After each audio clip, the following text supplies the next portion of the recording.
All right, I think we have time for one more question. You're on. Hi, my name is Dorothy Havey, and I'm from the Maine Association for Charter Schools.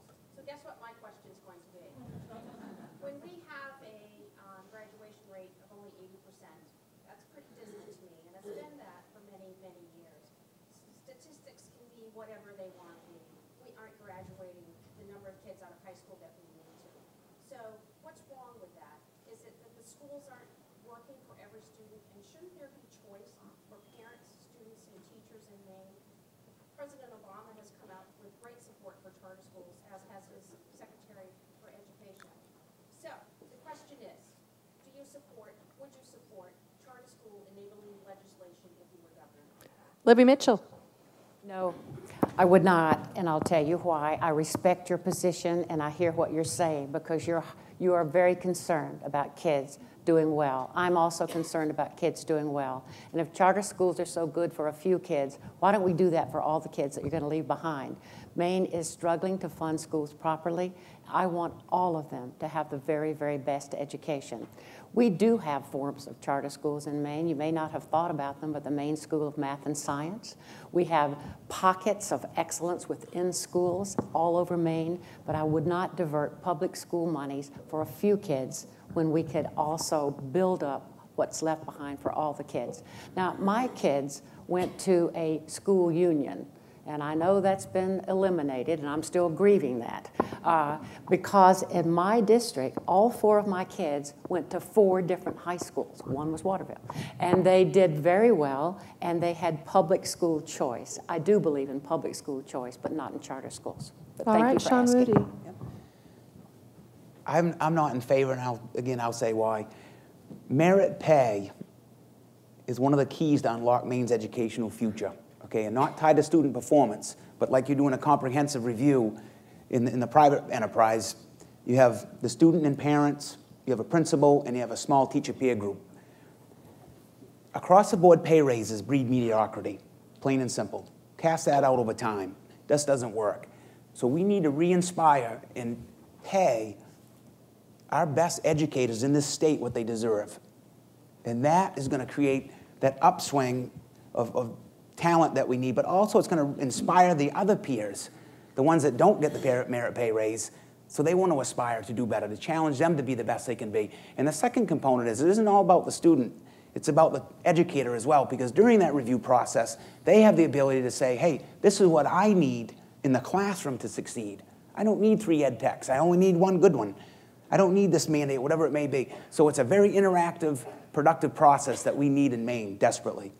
Kevin Scott. I'm a big believer in competition. I work in an $87 billion industry in my private business, and I'm competing with these folks for your vote. Absolutely, charter schools are a necessity.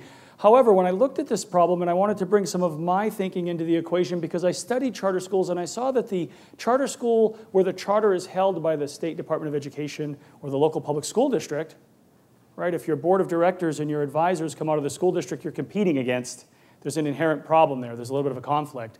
So I was in Kents Hill the other day, and I had the good fortune of meeting with a woman who's an employee there. And, you know, I ran an idea by her, which was, and I had developed this earlier, how about we create enabling legislation where our charter school charters are held by our private schools in Maine? These private schools in Maine are a thriving, vibrant economy, and they have that initiative and that goal of achieving education. They can cross-market and cross-sell to their foreign students that they have a specialty in helping to develop public education in Maine. I think that's forward thinking. I think it's the future. It's competition. It's nothing to fear. And in a charter school, you can have merit pay there too. Elliot Cutler. How in the world can we think that what we've been doing, the way we've been doing it, is working? How can we think that? Our costs are soaring, our enrollments are plunging, our performance is lagging. How can we think it's working? We need to throw open the doors, open the windows. We need to reform and transform public education in the state of Maine. Yes, we need performance rewards for educators. Yes, we need a longer school year. We're one of 7 states in the country that has a school year, an academic school year of 175 days. Yes, we need charter schools. Charter schools work, according to the recent Stanford study. They don't divert resources. They don't skim the cream off the top. Only 10 states in America don't allow public charter schools We're one. Is there something about the water in the state of Maine that makes us different? What are we afraid of? The Democratic leadership has been standing in the schoolhouse door for too long, and it's time to change. Paula Page. It's not the water, it's the Kool-Aid. I am a big, big supporter of charter schools. I believe charter schools can bring one thing that's missing so badly in the state curriculum is teaching to a child's interests. I absolutely disagree with Sean Moody when he says the child's not the most important thing in the classroom. The child is the important thing in the classroom. It's the only thing in the classroom. They're the most valuable asset the state of Maine has. And we, as teachers, as educators, as administrators, need to understand, and we need to find the interest that they have so they can optimize their lives, their education, and learn to earn the biggest paycheck possible.